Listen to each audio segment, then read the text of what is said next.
Yeah, I grew up in Detroit, and lucky enough so, uh, lucky enough to grow up in Detroit in the late '70s, early '80s.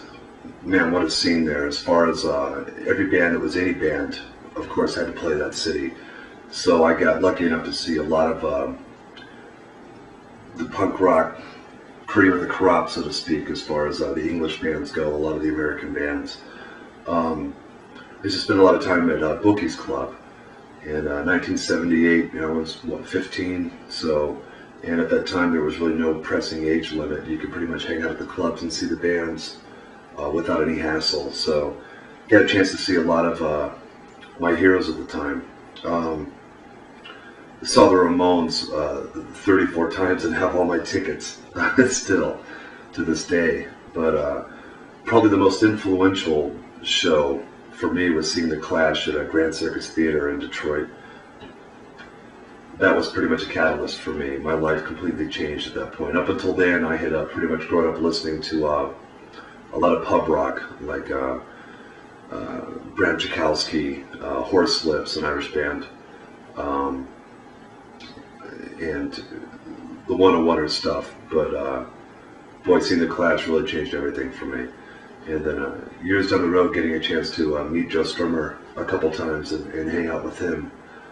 And not really talking about music as much as just talking about life and life's anecdotes really was a great pleasure. Did a lot of booking for bands through the 80s. Of course, by the time the mid-80s, early 80s rolled around, you had the Detroit hardcore scene was going on with bands like Negative Approach and the Necros from Maumee, Ohio. And a lot of those bands would play in town, and of course everyone would hang out at the Freezer Theater, which was down in Cass in downtown Detroit, and that was pretty much the gathering place for all the hardcore bands.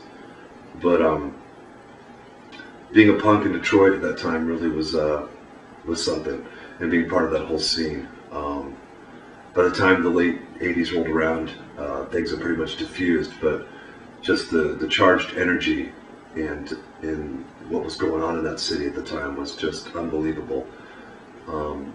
Getting to hang out when I was a young kid, getting to hang out with a lot of my idols in Ann Arbor, Ron Ashton, Pete Bankert, a lot of people that were influential in creating music in Ann Arbor at the time, and prior to the punk movement, of course, and Niagara from Destroy All Monsters, and it just the list goes on and on. But basically, growing up in that city and being part of that whole scene was just amazing, and still carrying on today.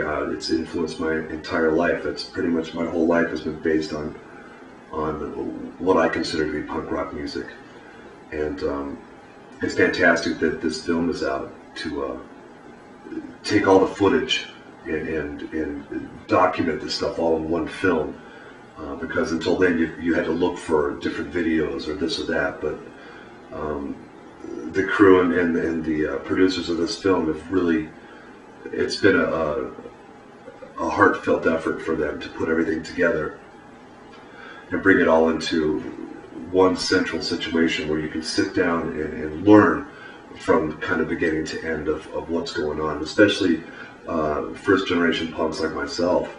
It's something hopefully that my kids, when I have some, can look back and understand kind of what it was all about for me, and hopefully that'll do the same for you.